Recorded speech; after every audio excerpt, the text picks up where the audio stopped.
Welcome back to another edition of the Night Report podcast. I'm your host, Mike Broadbent. Joining me once again is my co-host, Richie O'Leary. Another commitment from this past recruiting visit weekend, this time from Rihyael Kelley, who is a safety out of Ohio. We'll get into who he is, how Rutgers landed him, and what this means for the rest of the class. But first, this podcast is presented to you by MyBookie. It's crunch time on the court, and the NBA playoffs are your chance to score big. Whether you're riding with the favorites or cheering for the underdog, every three-pointer dunk and buzzer beater is an opportunity to win at MyBookie. Place your bets live as the action unfolds, and if you're feeling confident, lock in your winnings early with a quick payout option. Never miss a chance to turn your basketball insights into real cash. And if you're new to MyBookie, you can use our promo code MM50 and instantly boost your first deposit. If you deposit $50, MyBookie will toss in an extra $25. More action, more excitement, and more chances to win big during basketball's most intense playoff season. Plus, when the games wrap up, you can keep your winning streak alive at MyBookie's Casino. Slots, blackjack, roulette, and more. The thrills never stop. Bet anything, anytime, anywhere, only with MyBookie. All right, Rihyael Kelley is a 6'2", 165-pound safety out of Winton Woods High School in Cincinnati, Ohio. He committed to the Scarlet Knights after his visit. How did this recruitment end up with him committing to the Scarlet Knights? Yeah, they just offered, it was relatively recently. It sounds like, again, broken fiddle, basically, on all these podcasts. This one was actually a little bit more recently. I think they offered back on May 12th. And they pretty much locked him up for an official visit after that. I know after talking to him after the official visit, we posted on our boards. If you're on there, you already knew this. That basically, I was like, hey, like, you're committed to Toledo. I know Rutgers just offered you. Are like, you interested in it? And he's like, yeah, I just scheduled an official visit for June 6th. I actually haven't talked to Toledo for about a week now since the Rutgers offer. And I'm like, oh, well, it's kind of weird. I guess Toledo just kind of gave up at that point. And then he goes on an official visit to Toledo last weekend. Had a good time, of course. Shout out to Toledo, whoever is over there with their early evaluations, because they had Michael Dukes committed, got multiple Power 4 offers. They had this kid committed, got multiple Power 4 offers. So shout out to whoever's in charge of director of recruiting over there. But the guy sounds like he's doing a damn good job, and will probably be in the Power 4 sooner than later. Yeah, seems like it. But yeah, no, I mean, Toledo's always been a pretty good MAC program, pretty good G5 program too. So they offered, got him on campus, loved everything about it, and basically just sealed the deal. Now that is their third safety, along with Sebastian Cruz from Florida and Chris Hewitt Jr. from Maryland. They probably want to add one more, so wait and see how that kind of plays out. But this is it seems like a really solid get. And then you watch the tape, and you're like, oh, okay, never mind. I take it back. That is better than a solid get. That is actually a really good get. Just a really talented kid, a really good get by Vic Hall. Did an in-home visit with him and his brother, and just kind of sealed the deal there. You're playing his tape here. Definitely very instinctive, a ball hawk, a lot of interceptions and pass breakups on his tape. What were some things that stood out to you watching him on film? Number one is play recognition. You see all these plays where he's able to kind of, even if the ball's in the air, or if it's a run play, he's able to kind of realize it relatively quickly and either make a play on the ball while it's in the air, or make a play on the running back while he's trying to get upfield. He's able to diagnose that quickly. He's able to hit pretty quickly. He has just kind of a knack for finding the ball when it's in the air. He is a very talented safety. You could see some reps in the slot as a nickel, which we know Greg Schiano's pretty prominent 4-2-5 defense now. Plays a lot of free safety, more of like a center fielder type of player. But he can kind of do it all back there from just about any safety position. You can see a lot of picks, a couple of different picks in this tape. You can see a couple of different PBUs, some really hard hits on running backs and wide receivers. He's able to get around blockers too. And then on special teams, you can kind of just see the fact that he's just a gunner. And he has, I think, 1 block on the year or 2 blocks on the year from pump blocks. So he's able to make that big special teams play, and that's basically just screams like a Greg Schiano prospect right there and right then and there. Just a really, really talented kid based on the traits and based on what you see on film. I'm actually a little shocked that more than just Rutgers, West Virginia, and Vanderbilt went after him.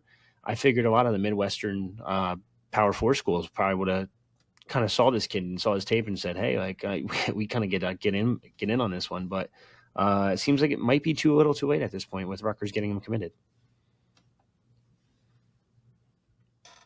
You are on mute again, sir.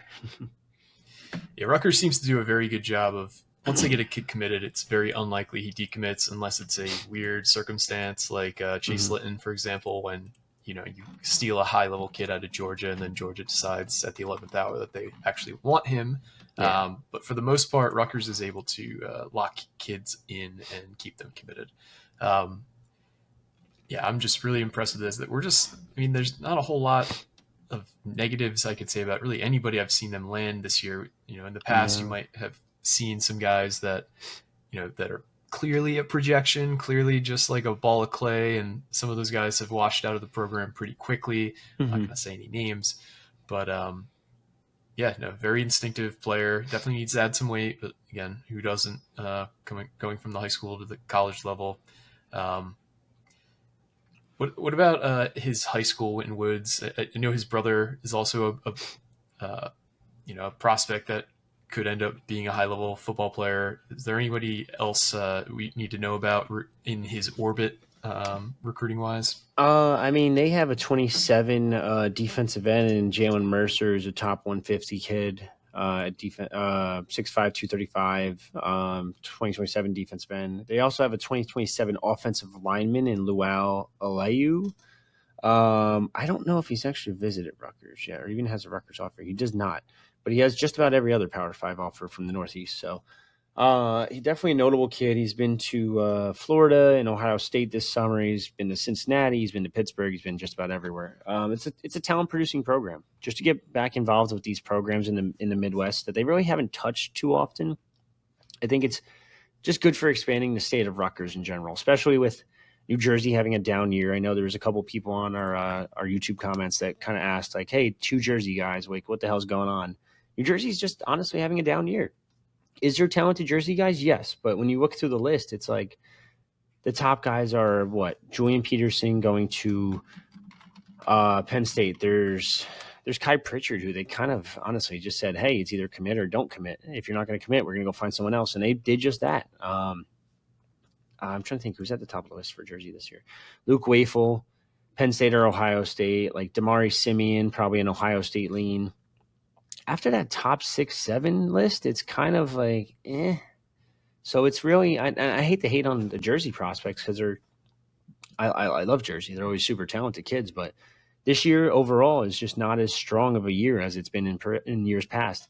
And I think that 27 class is where it's really going to take a turn. And that's where, if you go into a couple of the top guys in 2027, all bets are off because that class has a chance to be very, very special. Already multiple Rivals 250 kids, already multiple 4-stars. I think we're up to like 12 4-stars in that class already. So it's a very talented 27 class. So it's a down year for Jersey. So just expand that state of Rutgers as much as you can, whether it be North Carolina, like we've seen a couple times this year, whether it be Georgia a couple times this year, or now start going to that Midwest, hit the Ohio's, hit the Indianas of the world.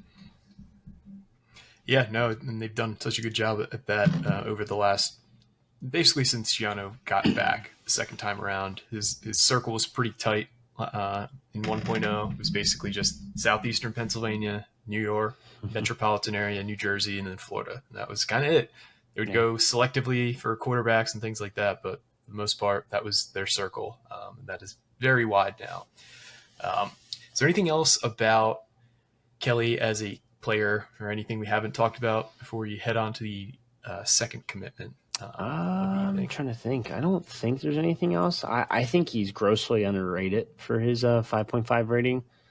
Let me check real quick. I'm assuming that like On3 probably doesn't even have him ranked.